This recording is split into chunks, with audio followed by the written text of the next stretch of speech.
Bonjour et bienvenue sur ma chaîne. Aujourd'hui, je vais t'expliquer les 3 clés d'investissement que j'utilise dans le cadre de mon portefeuille d'actions.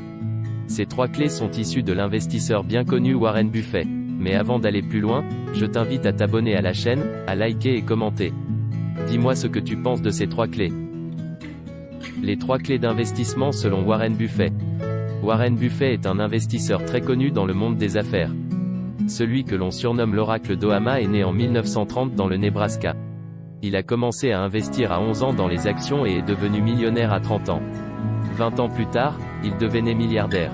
Cette ascension fulgurante a été possible grâce à sa capacité à investir sur le long terme. Il est notamment célèbre pour l'effet boule de neige qu'il a réalisé ces dernières décennies, notamment sur les actions Coca-Cola. Il est toujours intéressant de s'inspirer des succès des autres pour construire ses propres succès. La clé numéro 1 de Warren Buffett est l'analyse détaillée de l'entreprise dans laquelle vous souhaitez investir. Différents critères doivent être rencontrés avant d'acheter une action. Le premier critère est la capacité de l'entreprise à créer de la valeur, conduisant à augmenter le chiffre d'affaires. Une croissance du chiffre d'affaires constante est le signe d'une entreprise en bonne santé financière. Le deuxième critère concerne la qualité du management et la bonne gouvernance. Renseignez-vous sur les dirigeants. Lisez leurs comptes rendus, regardez leurs relations d'affaires, renseignez-vous sur leur parcours. Tous ces paramètres te permettra de te faire une idée sur qui ils sont et quelles sont leurs motivations. Troisième critère, l'importance de l'actionnariat. Pose-toi cette question, est-ce que l'entreprise récompense les actionnaires? Y a-t-il un dividende régulier ou une autre forme de récompense pour remercier l'actionnaire de mettre son argent dans l'entreprise? Le quatrième critère concerne les produits de l'entreprise. Est-ce que le modèle de l'entreprise est facilement compréhensible? Un exemple, il est facile de comprendre comment fonctionne une entreprise qui vend des carpettes, il peut être moins facile de comprendre d'autres modèles et façons de fonctionner d'une entreprise. Si tu ne comprends pas comment une entreprise fait son chiffre d'affaires, éloigne-toi de cette entreprise. Le dernier critère concerne les bilans financiers. Sont-ils clairs et compréhensibles? Donnent-ils confiance? Beaucoup d'éléments se retrouvent dans les bilans financiers, n'hésite pas à les lire pour te faire une opinion sur une entreprise. La deuxième règle que j'utilise est l'utilisation du PER comme critère d'achat d'une entreprise. Je trouve personnellement ce critère facile à appliquer et utile lors d'achat d'actions. Mais le PER, c'est quoi au juste?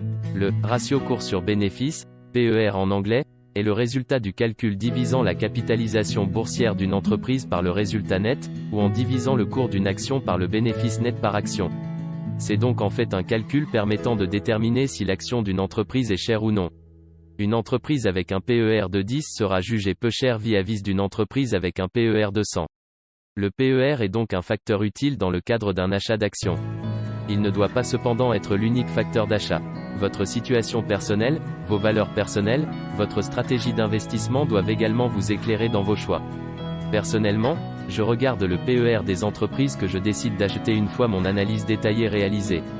Si le PER est proche de 10 et que mon opinion est positive, j'y vais. Par contre, si le PER est supérieur à 20, alors je fais entrer dans l'équation la marque, le potentiel de croissance des produits ou services, la stratégie de l'entreprise à moyen et long terme. Ceci me permet de mitiger le risque d'acheter une action jugée trop chère par rapport au PER et de rater une belle opportunité. Par contre, si le PER est élevé et que l'analyse détaillée n'est pas bonne mais que je crois dans la performance à long terme de l'entreprise, j'attends une baisse significative du cours de l'action.